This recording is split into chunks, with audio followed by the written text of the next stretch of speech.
I overheard my family plan to humiliate me at Christmas, and I smiled like I had already won. Not a warm smile, not a friendly one. The kind of smile you make when you finally understand the rules of a game you never agreed to play. My mother's name flashed across my screen at 10:17 p.m. on Christmas Eve. The cabin around me smelled like pine, firewood, and cinnamon. Laughter drifted from the next room. Someone was clinking glassware. Someone was humming along to an old holiday song. My phone vibrated again, angry and impatient, like it was offended that I had not jumped. I stepped into the small bedroom and shut the door. The quiet hit me like a blanket. I answered, "Where are you? Clara Elizabeth Bennett?" My mother's voice was tight, polished, furious. She sounded like she was smiling through her teeth. "Everyone is here." I looked at my reflection in the dark window. My hair was pulled back. My eyes were tired. My face looked calmer than I felt. "I am not coming," I said. A pause. The kind of pause that meant she was choosing which version of herself to wear next. "What do you mean you are not coming?" she demanded. "The caterer is here. Your grandmother flew in from London. People are asking about you." I let her list her props: head count, caterer, reputation, like I was a chair that had failed to arrive on time. Then I asked softly, "Did you enjoy my gift?" Silence. I could hear voices behind her, muffled by distance and money, crystal clinking, a man laughing too loud, my father saying something that sounded like a complaint. My mother inhaled, sharp and offended. "Clara, do not do this tonight. Tell me where you are." I leaned my shoulder against the door. The wood was cool. My fingers were not shaking anymore. "I heard your plan," I said. "Last weekend. In Dad's study." Another pause, longer this time. "You were eavesdropping?" She snapped, as if that was the crime worth naming. "I was about to knock," I said. Then I heard my name and I stayed. The words came out neat. That was what scared me the most. I was not begging. I was not crying. I was not even raising my voice. I was simply stating facts. My mother's tone pivoted. It softened the way satin softens. "Dangerous because it looks kind." "Clara," she said, "you misunderstood. We are worried about you. That is all." I pictured her standing in our dining room in Greenwich, Connecticut, in a dress chosen to flatter her collarbones and signal class. I pictured her holding a wine glass like a microphone. I pictured her eyes scanning the room for who mattered. "Is that what you call it?" I asked. "Worry?" I could almost hear her blinking, forcing patience. "You are being dramatic," she said, clipped. "You always make things bigger than they are." My stomach tightened, not with doubt, with recognition. That phrase had lived in my bones since childhood. It was her favorite way to erase my reality without leaving fingerprints. So I named it before she could shrink it. "You were going to ambush me at Christmas dinner," I said. "After the main course, Dad was going to give a speech. Ethan was going to introduce Stephen. Stephen was going to shame me with fake numbers about my income. You were going to compare my business to macaroni art on the refrigerator. And while I sat there, you were going to have the staff clear out my childhood room." Dead air. Then, faintly, someone in the background asked, "Is that Clara?" My mother lowered her voice, hissing now. "You are twisting everything." "I heard you laugh," I said. "I heard you toast." "Because we are trying to help you," she snapped. "Because we cannot keep pretending this little jewelry thing is a real future. It reflects on all of us." There it was. The truth that always slipped out when she got angry enough. Reflects on all of us. As if I was a smear on a window, I exhaled, slow, and I felt something in me settle into place, like a lock clicking shut. "I am done being your project," I said. "I am done letting you use love as a leash." "Clara," she warned, "your father will be furious."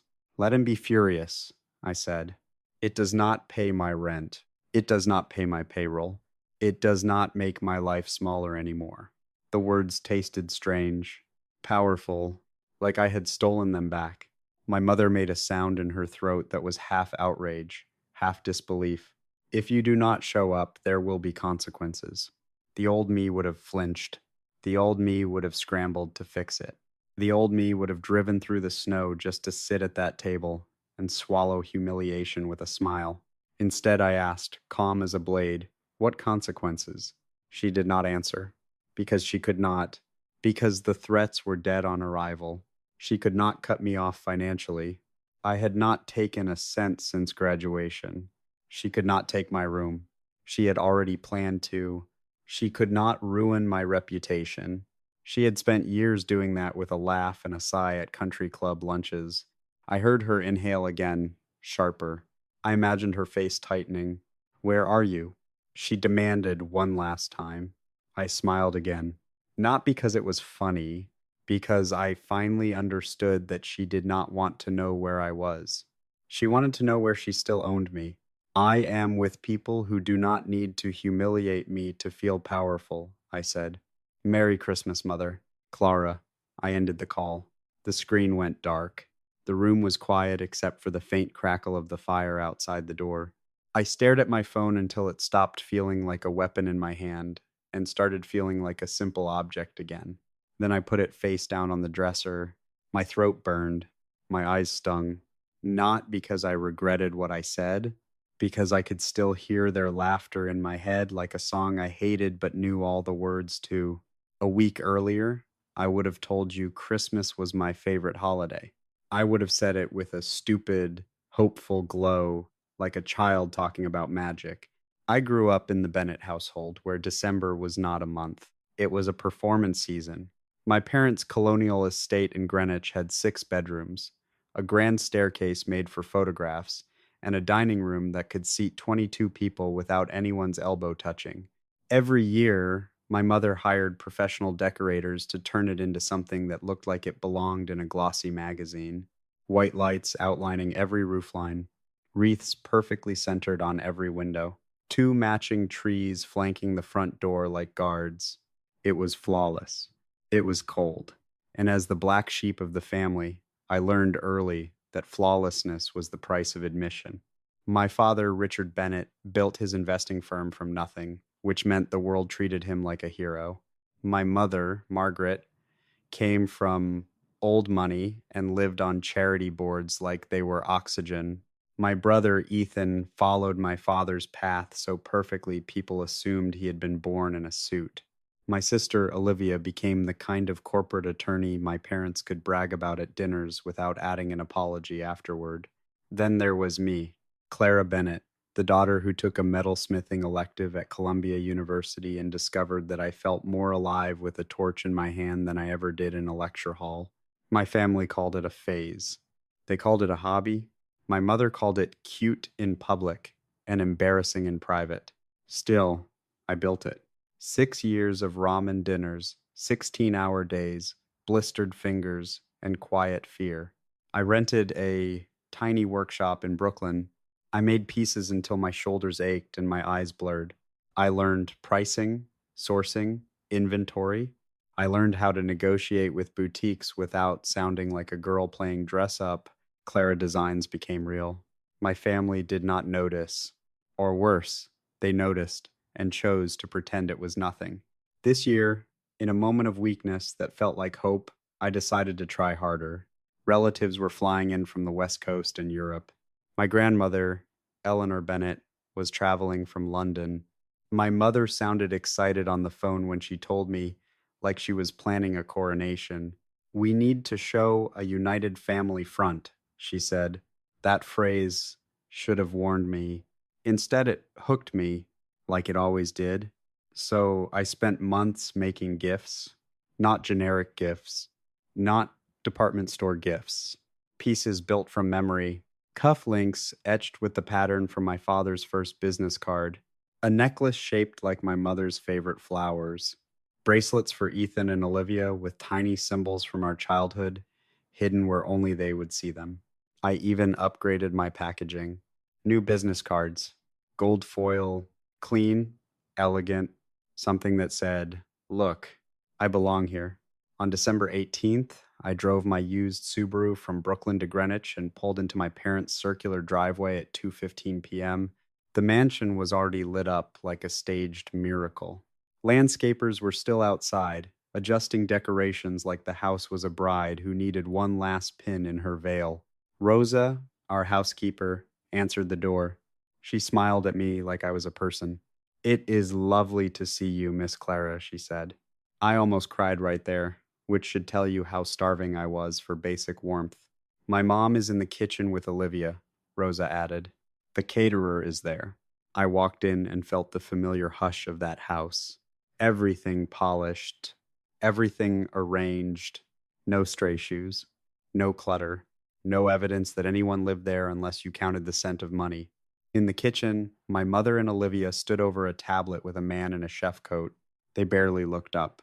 "Clara," finally, my mother said, not moving to hug me, "the guest room in the East Wing is ready. Not your old room. We needed more storage this year." No welcome. No how was the drive. Just a clean slice through 19 years of childhood. Olivia glanced at me the way you glance at a messy sidewalk. "You look tired," she said. "The city must be wearing you down." I smiled anyway. I always smiled. "Business has been busy," I said. "Holiday orders." My mother waved a hand like she was brushing lint off her sleeve. "We are finalizing the menu. Later." Later never came. I took my bags upstairs, swallowed the familiar disappointment, and told myself I would find the right moment. That was my lifelong strategy. Wait, endure, hope. Then, later that afternoon, I walked toward my father's study and heard voices inside. I was about to knock when I heard my name, and I stopped. I stood there, inches from the door, holding my breath like a thief in my own home. That was the moment my Christmas cracked open.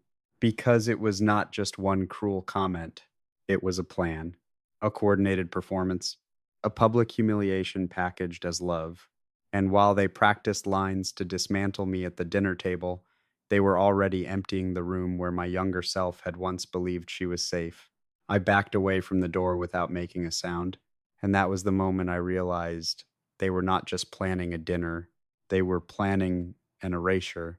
If you want to know what I did next, you need to understand one thing first. I did not walk away because I was weak. I walked away because I finally saw the trap. And once you see the trap, you can set one of your own. I stayed. That was the first decision that changed everything.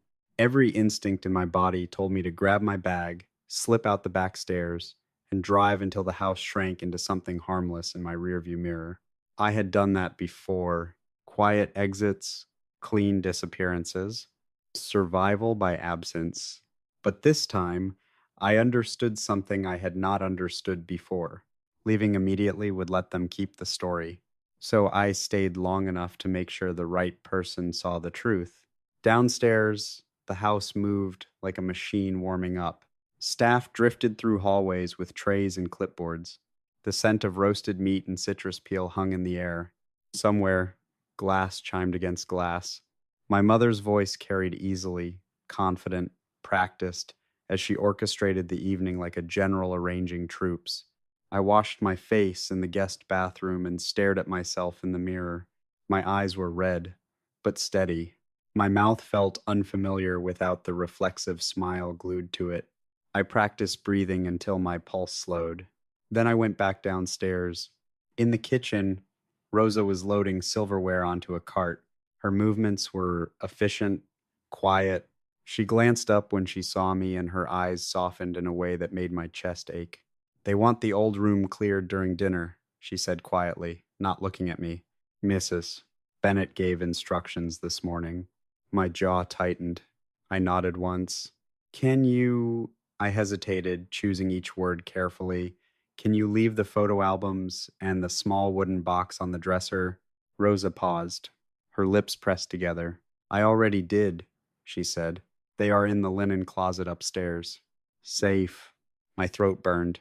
I did not trust myself to speak, so I reached out and squeezed her hand instead. She squeezed back. That small act of loyalty grounded me more than anything else had. I stepped into the living room just as the front door opened. The air changed immediately. My grandmother, Eleanor Bennett, entered the house like she owned not just the property, but the moral high ground. She was smaller than I remembered, wrapped in a tailored coat the color of whetstone, her silver hair pinned neatly back.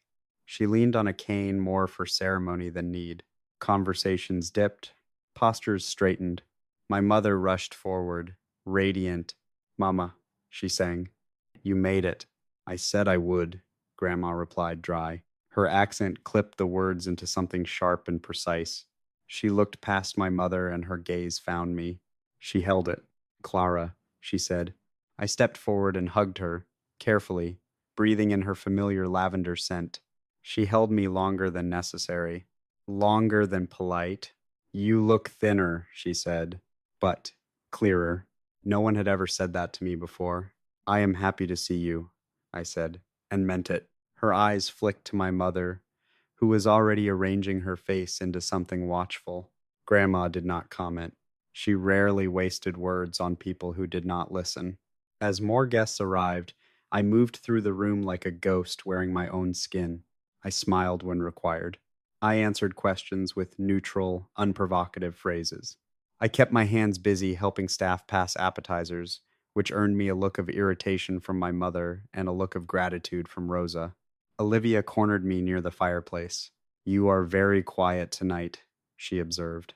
"That is usually a sign you are about to do something inconvenient." I met her gaze. "I am listening." She scoffed softly.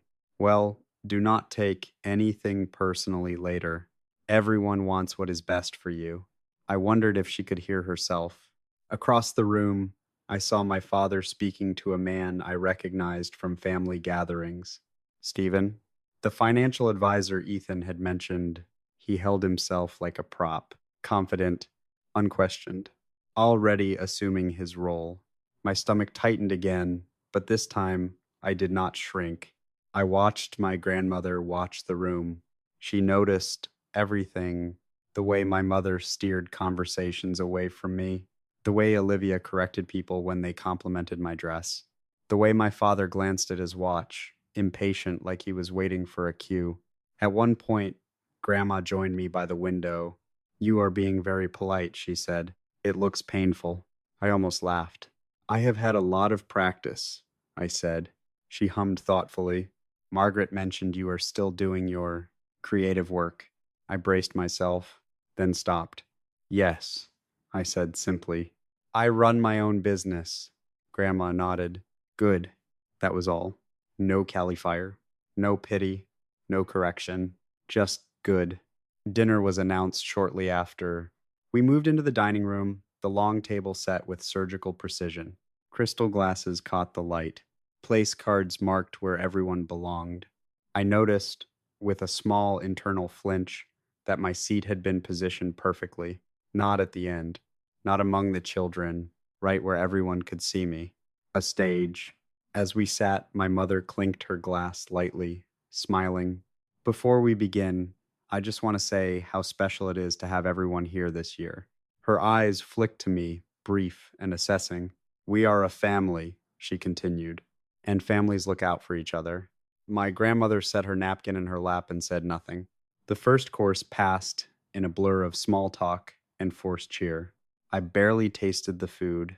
I focused instead on details: the way Ethan avoided my eyes, the way Stephen sat straighter as the main course approached, the way my mother's smile tightened by degrees. Halfway through dinner, I excused myself to the restroom. In the hallway, I heard my mother's voice carry from the sitting room. "Tonight," she said, low but clear, "we finally fixed Clara." I froze. A few feet away, my grandmother stood near the bookcase, her back to the room. She had heard it. I saw the moment register in her posture, the stillness, the slight tilt of her head, the way her hand tightened on her cane. She did not turn around. She did not interrupt. She filed it away. I returned to the table with my spine straight and my face calm. My mother caught my eye and smiled, satisfied. She thought the pieces were exactly where she had placed them. What she did not know was that the most important witness had just seen behind the curtain. The main course ended. Dessert loomed. I felt the shift in the air before anyone spoke. The tightening, the anticipation, the moment my family had rehearsed without me. My father cleared his throat. Clara, he began, adopting his concerned voice. Your mother and I have been talking. I looked at him, at my brother, at my sister, at Stephen, already leaning forward.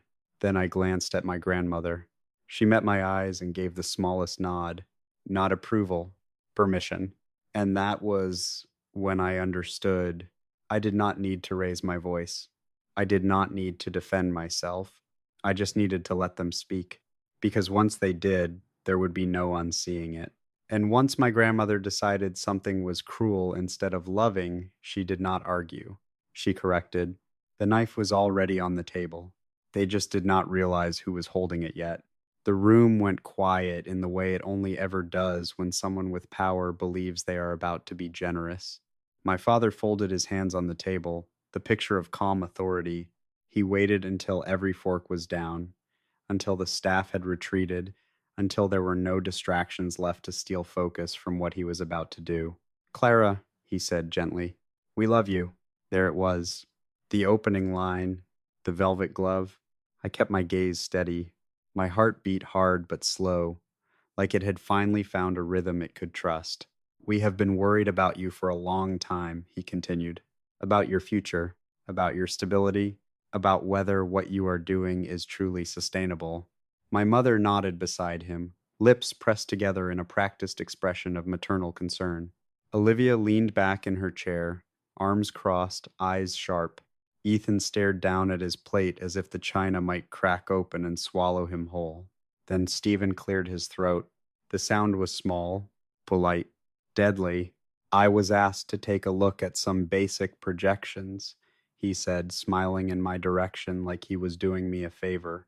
Just to give a realistic picture, he slid a thin folder onto the table, pushing it toward me with 2 fingers.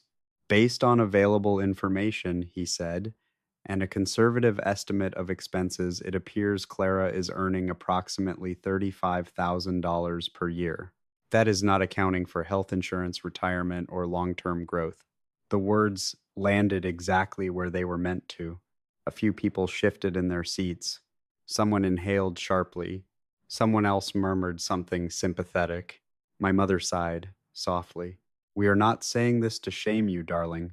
We just think you deserve more than struggling. I looked down at the folder. I did not touch it. May I ask a question? I said. Stephen nodded, pleased. Of course. Where did you get those numbers? I asked. He blinked once. Well, we extrapolated based on lifestyle indicators, apartment size, location, general market trends. So you did not review my books, I said. You did not see my contracts. You did not look at my wholesale agreements or my order backlog. His smile tightened. That level of detail was not necessary to make the point. I tilted my head. Necessary for whom? Silence crept in, slow and uncomfortable. My father shifted. Clara, this is not a debate. We asked Stephen here to help you understand. Understand what? I asked. That you decided my worth based on the size of my apartment. My mother's voice sharpened. Do not twist this. I am not twisting anything, I said. I am clarifying. Stephen attempted to recover. Even if your income is slightly higher than projected, corporate roles offer security, benefits, respectability. There it was. The word they worshipped. Respectability. I glanced around the table. Is this about money, I asked, or is this about how you explain me to your friends? Olivia scoffed.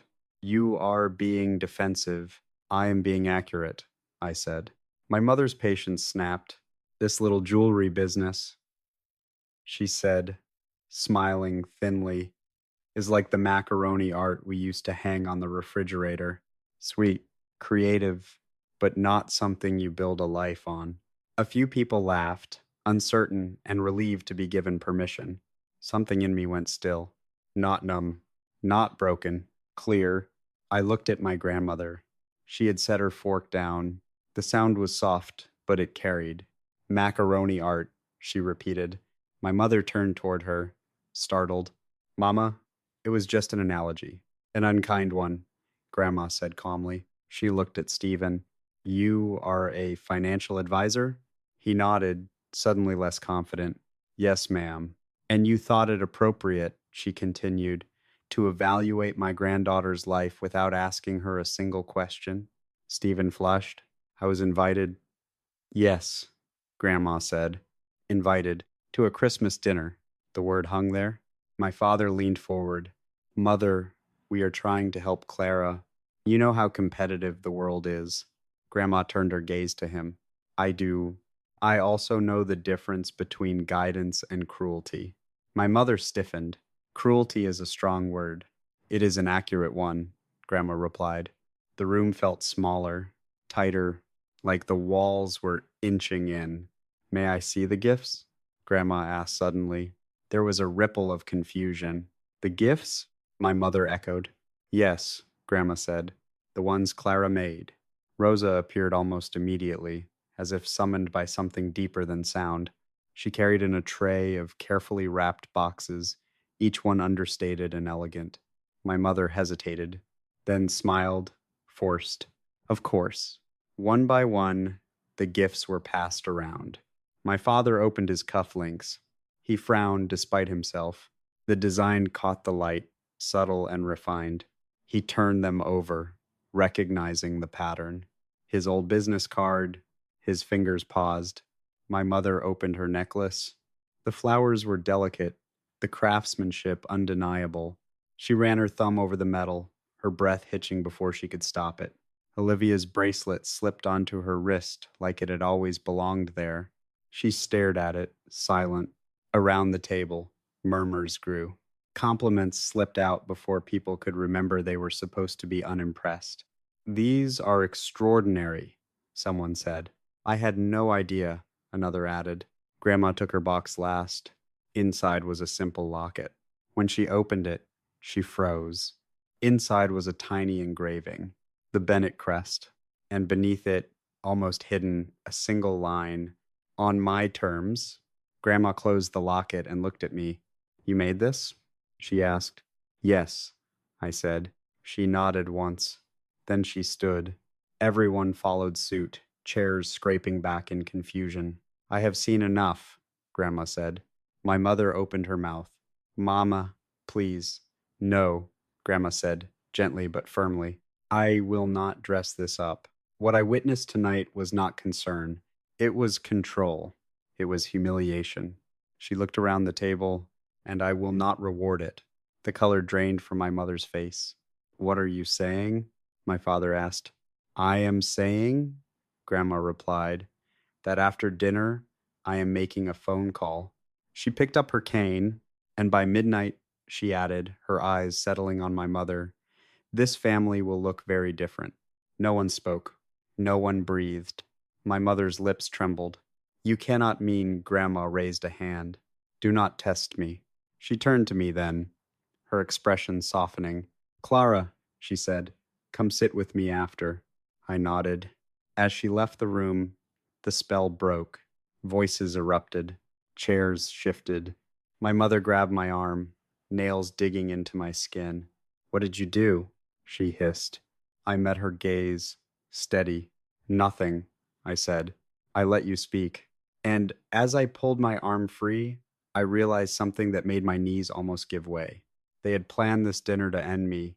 Instead, it had exposed them. And the person who held the power to change everything had been watching the entire time. After dinner, the house did not relax. It tightened. The guests drifted into the living room, their voices hushed, eyes darting, pretending nothing seismic had just cracked the foundation beneath their feet. My mother hovered like a conductor without an orchestra, smoothing invisible wrinkles, smiling too hard, trying to regain control of a room that no longer belonged to her. My father retreated into silence, the kind that was not reflective but calculating. Olivia disappeared to make phone calls. Ethan stood near the bar, staring into a glass he was not drinking from, and my grandmother walked toward the study. She did not ask for permission. I followed her. The study smelled like old books and cedar, the same room where I had overheard their plan days earlier. The irony was sharp enough to taste. Grandma closed the door and sat in my father's chair without hesitation. She set her cane aside and looked at me with an expression I had never seen before. Not pity, not disappointment, recognition. Sit, she said. I did. For a moment, neither of us spoke. The fire crackled softly. Snow brushed against the windows like a whisper. Then she exhaled. I know cruelty when I see it, she said. I grew up in it. I stayed quiet. They called it tradition, she continued. They called it love. They told me obedience was gratitude and silence was grace. She met my eyes. It is neither. Something inside me broke open, slow and aching. I am sorry, she said, that you were taught to earn your place. My throat closed. I nodded because words would not come.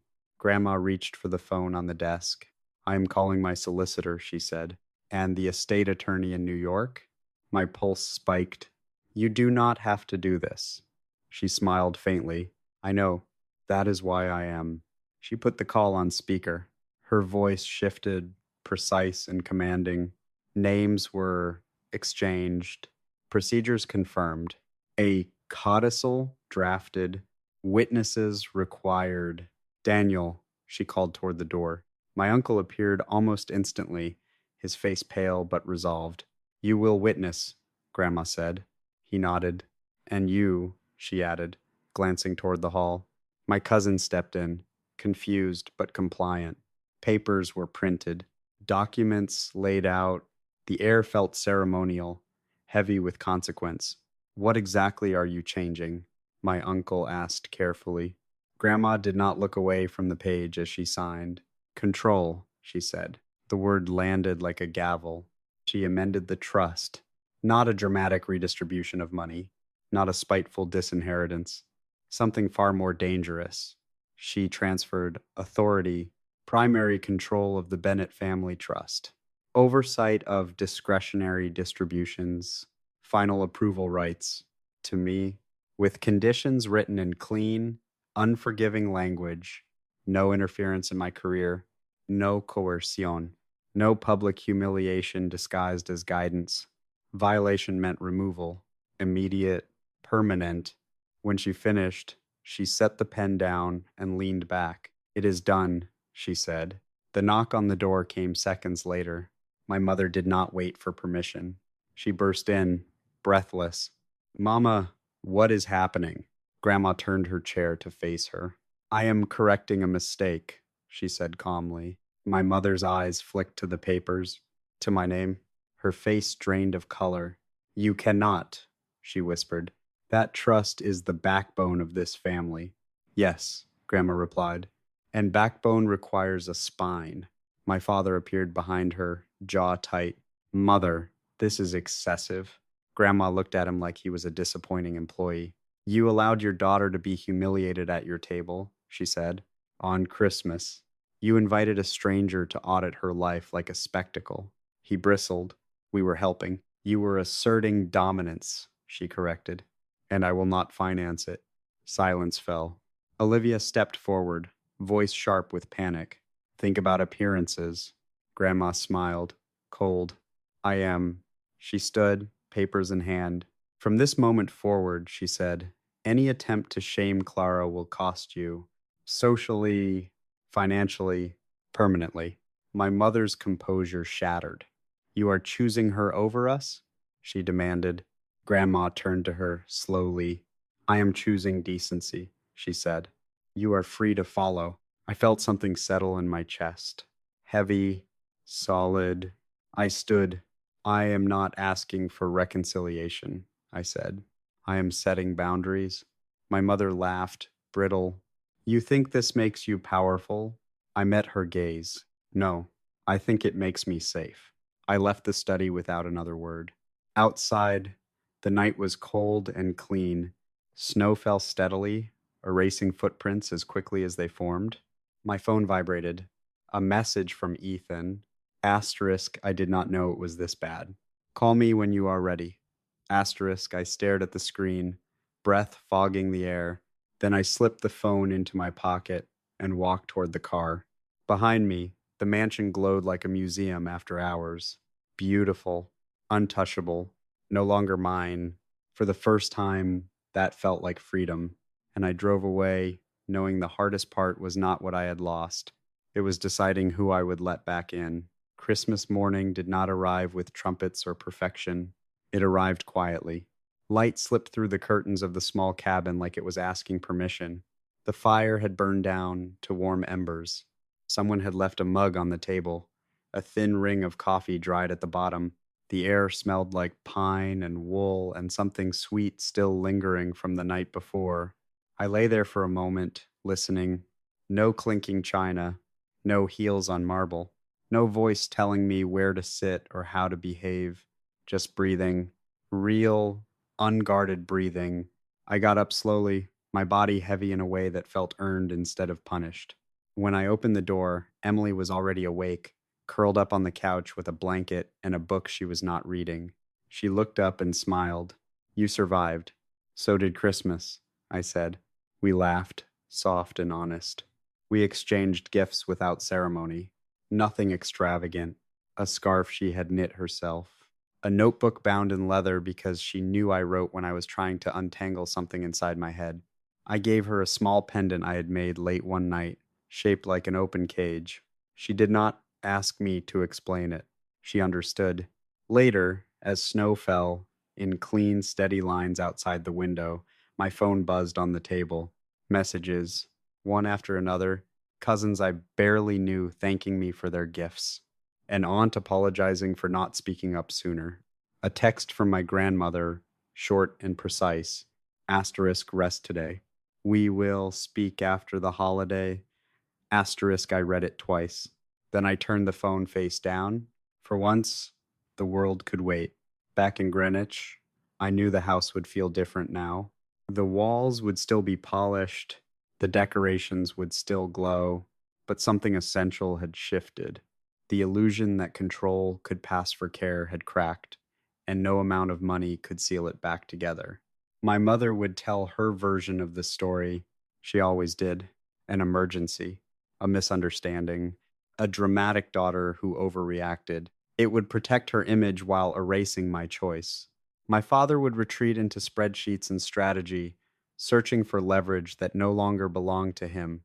Olivia would watch her words more carefully now, aware that reputation could be audited too, and Ethan would hover at the edges, unsure whether to step forward or step back, learning for the first time that silence also has weight.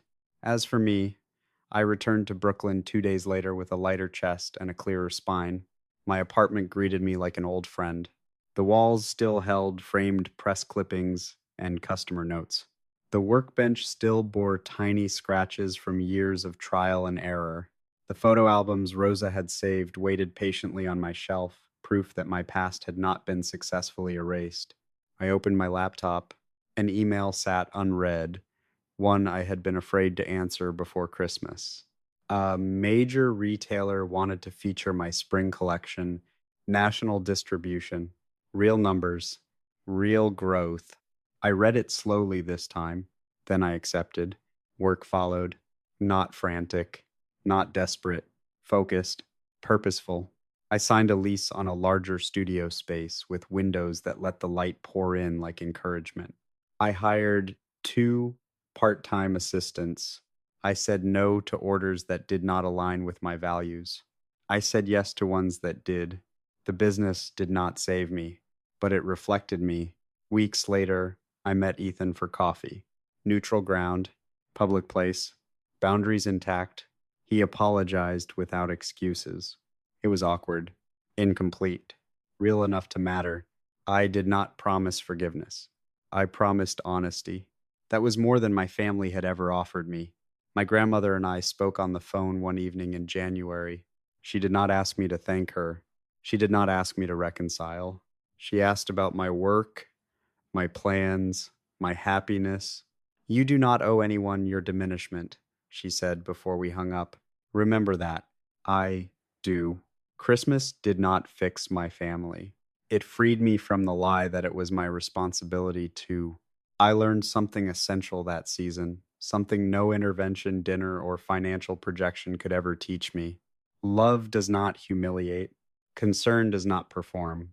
Family is not proven by obedience.